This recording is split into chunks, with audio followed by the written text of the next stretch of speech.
ஏன்னா எனக்கு தெரிஞ்ச விஜயகாந்துக்கு கிடைத்த களம் மாதிரி விஜய்க்கு கிடைத்த களம் வந்து போற இடம்லாம் அவ்வளவு லட்சக்கணக்கான கூட்டம், அவ்வளவு லட்சக்கணக்கான தொண்டர்கள், அவ்வளவு பேர் மாசு. ஒரு கோயம்புத்தூர்ல போறாரு ரோட் ஷோ, அவ்வளவு பேர் 18 கிலோமீட்டர் பின்னாடி ஓடி வராங்க.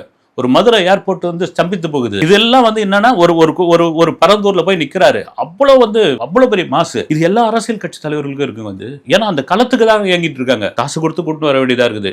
இல்லைன்னா பிடிச்சி தரத்தரம் இழுத்து வர வேண்டியதா இருக்குது. இல்லை வந்துருங்கப்பா, வீட்டுக்கு ஒரு ஆளாவது வந்து மீட்டிங்ல உட்காருங்கப்பா அப்படின்ற அளவுக்கு வந்து கூப்பிட வேண்டியது. ஏன்னா இன்னைக்கு வந்து நாங்க சின்ன பசங்களா இருக்கும் போதெல்லாம் பாத்தீங்கன்னா ஒரு கட்சி மீட்டிங் நடக்குது, ஒரு முக்கியமான நட்சத்திரம் வராங்கன்னு வச்சுங்க. அப்ப நான் எனக்கு நிறைய தலைவர்கள்லாம் வராங்க அப்படின்னா 6 மணில இருந்து உட்காந்துருவாங்க வந்து இந்த கூட்டத்துக்கு உட்காந்துருவாங்க. இடையில சொல்லிக்கிட்டே இருப்பாங்க வந்து முக்கியமான நபர்னா அதை வந்து கொண்டு இருக்கிறார், வேலூரை தாண்டி விட்டார், ராணிப்பேட்டையை நெருங்கி விட்டார். அப்ப செல்போன்லாம் இல்லை இல்லைங்களா, இதோ அண்ணன் வந்து கொண்டு இருக்கிறார் அப்படின்னா 10 மணிக்கு வர வரைக்கும் அந்த கூட்டத்தை கலைக்கவே முடியாது. அப்ப என்ன காரணம்னா வேற பொழுதுபோக்கு கிடையாது வந்து. சினிமா, ரேடியோ, வேற ஒன்றும் பொழுதுபோக்கு கிடையாது. டிவி கூட அங்க ஒண்ணு இங்க ஒண்ணு இருக்கும், பிளாக் அண்ட் ஒயிட் டிவி தான். இன்னைக்கு அப்படி கிடையாது வந்து. விஜய் பேசுறதுல லைவ்ல பாக்குறான் வந்து உட்காந்துக்கிட்டு. ஆனால் அதெல்லாம் மீறி விஜய் போகும் இடமெல்லாம் இவ்வளவு பெரிய கூட்டம் வருதுன்னா